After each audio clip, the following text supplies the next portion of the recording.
Hi guys, sorry to interrupt your video. Just a quick plea, subscribe to my channel please. If you haven't done it already, subscribe. Tell your friends, subscribe. Thanks. So what restrictions apply if you're towing a trailer on a 3-lane motorway? Right, okay, so cars, motorway, 70 mile an hour. Whenever you're towing a caravan or towing something, that automatically is 10 mile an hour less, so therefore 60 miles an hour. So that's your speed limit, 60, so it's not that one. Of course you can overtake. If there's something doing 40, you can go around. You must have a stabiliser fitted. Well, that is recommendation, it's a good idea, but the law states you mustn't use the right hand lane on a 3-lane or more motorway unless roadworks have closed a lane off, in which case you can use it. Okay, but nobody's allowed to tow anything are allowed in the far right hand lane. So the motorway regulations for towing trailers state that you mustn't use the right hand lane of a 3-lane motorway unless directed to. So for example, roadworks due to lane closures, and you're not allowed to exceed 60. There you go. See, it's true. You're planning to tow a caravan. What will help the handling of the combination? Right. Jockey wheel, as we've already established, that enables you to move it around for loading. Power steering fitted to the towing vehicle, well that just means you can steer, doesn't it? Anti-lock brakes fitted to the towing vehicle, not really. And a stabiliser fitted to the tow bar. There we go, it's that metal bar that slides in and out. We've already seen that. Thanks to Jeff. Towing a caravan or trailer affects the way the towing vehicle handles. A stabiliser device isn't designed to overcome instability caused by incorrect loading, but it can give added security in side winds and from buffeting of large vehicles. You're carrying a child under 3 years old in your car. Which restraint is suitable for a child of this age? I have done a video on seat belts, and in there it's all about child restraints and why we do what it is. But basically, if you're carrying a child under 1.35 metres, they must have a child seat.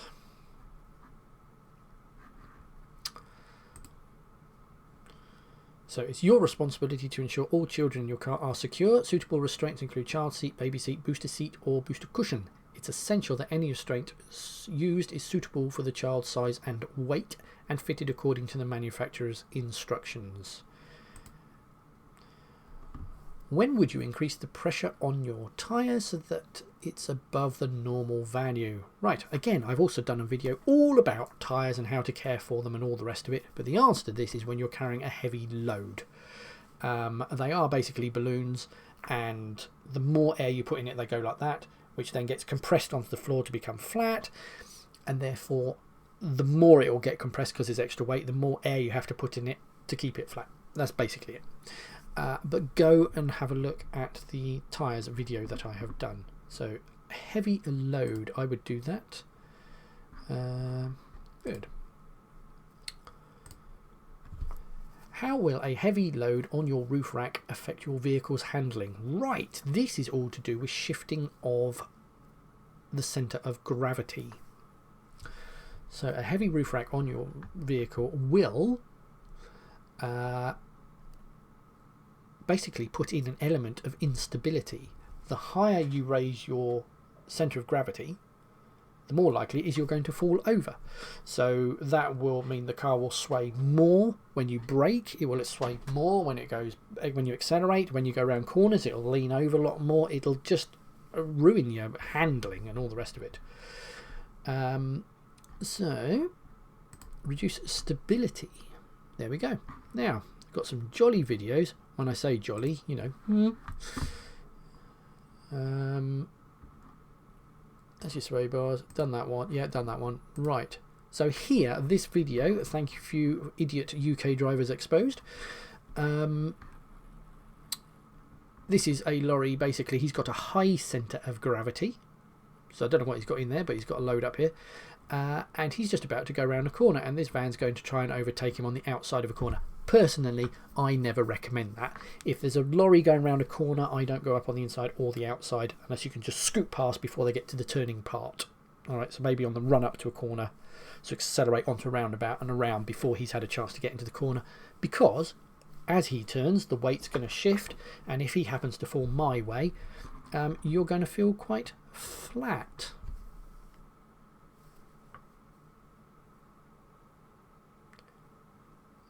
Ooh, ooh, ooh. Damn. And the driver survived that, apparently. Unbelievable. So there we go. One very, very flat van. And all because he has got a high centre of gravity and he was going too fast for the centre of gravity. Or, as we're just about to see in the next video, it could be just the camber of the road. So it might not actually be the lorries or the lorry driver's fault, that one. But I found this on Vic Roads, which is Australian Victoria Roads. And it's all about centre of gravity in lorries, particularly in their loading. But if you appreciate the problems that lorries have, then you know not to mess with lorries. So I want you to watch this anyway.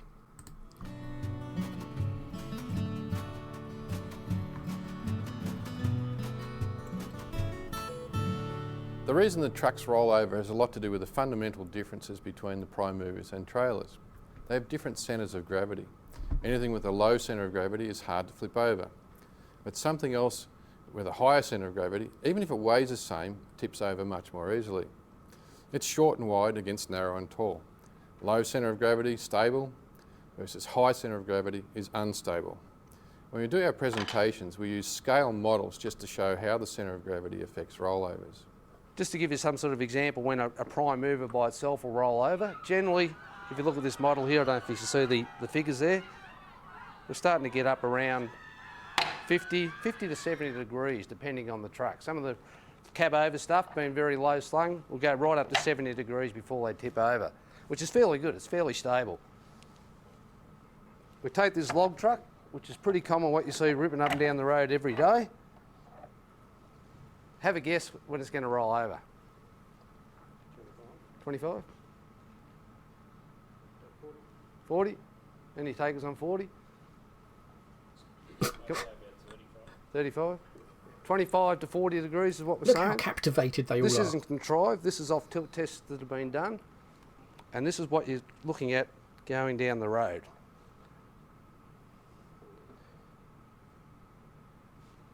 Getting up there, you can see what Chris was talking about before. Trailer goes first. We're just starting to lift the wheel there. The reality is, a log truck like that, which isn't the most unstable one on the road, it's just a 6-axle skell, generally with a tri-axle on the back, will roll at 15 degrees static. That's before any other forces are applied anywhere. And as the logging industry knows, when you've got a road with a 7 degrees crossfall to get rid of the water, there's not much left. Could be the way the truck was loaded in the first place. I mean, if the load shifted during the trip down and they get to a particular corner, it's got a bit of slope on it. It could also be other drivers on the road moving out of the way of another driver who's not doing the right thing. It could be the road conditions themselves. Perhaps something's wrong with the road or it's not the right sort of route the truck should be going down.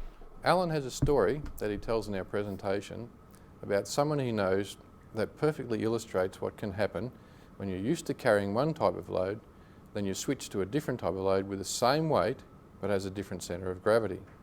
One classic experience, a bloke I've known for a lot of years, utmost respect for him as a friend and a truck driver, 20 years driving quarry products, never an issue, never a ticket, not a problem, never overloaded, found him 20 kilos overloaded on axle once. Absolutely fantastic bloke, absolutely fantastic driver.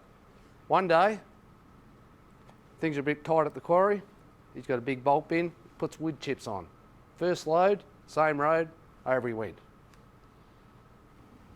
What it's about is centre of gravity again. So we're looking at, in this particular model, is our sand, our quarry material.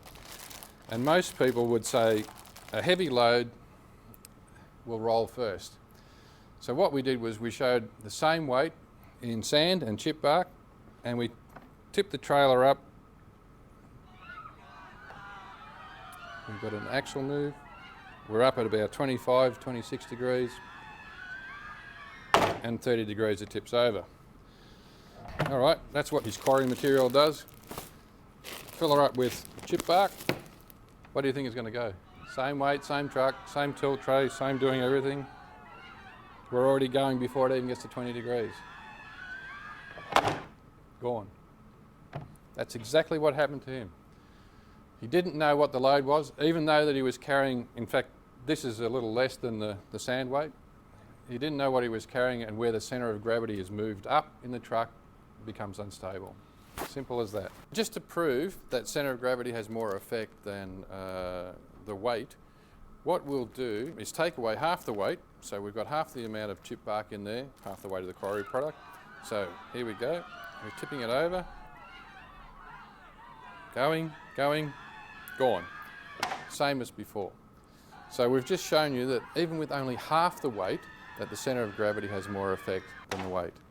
65k on a 65k corners might be fine one day, but the next day you could have a different load, higher, heavier up top, new drive tyres. All those contributing factors could mean you need to reduce the speed to get around that corner safely, and that's where the education needs to come in. So there you go. Interesting. See how well those people were staying attentive there in that video? Especially that bloke in the middle, looked like he was dozing off. So what they're saying there is the higher the centre of gravity, so the more stuff you stack up high, the less stable your vehicle will become. And of course, if you go and put a load of weight on your roof rack, you've now moved this weight. If you think about a car, normally most of the weight is the same height as the engine, the seats, and where we all sit, so it's very, very low. So it's down here somewhere. Then you go and put something weighty up here, your vehicle's now going to swing around like that. Okay?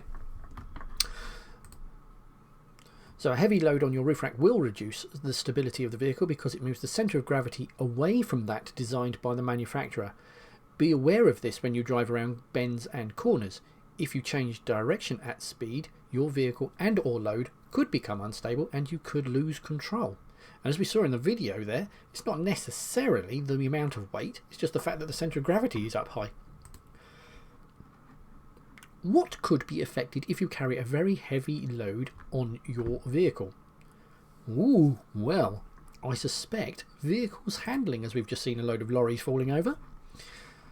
Make sense?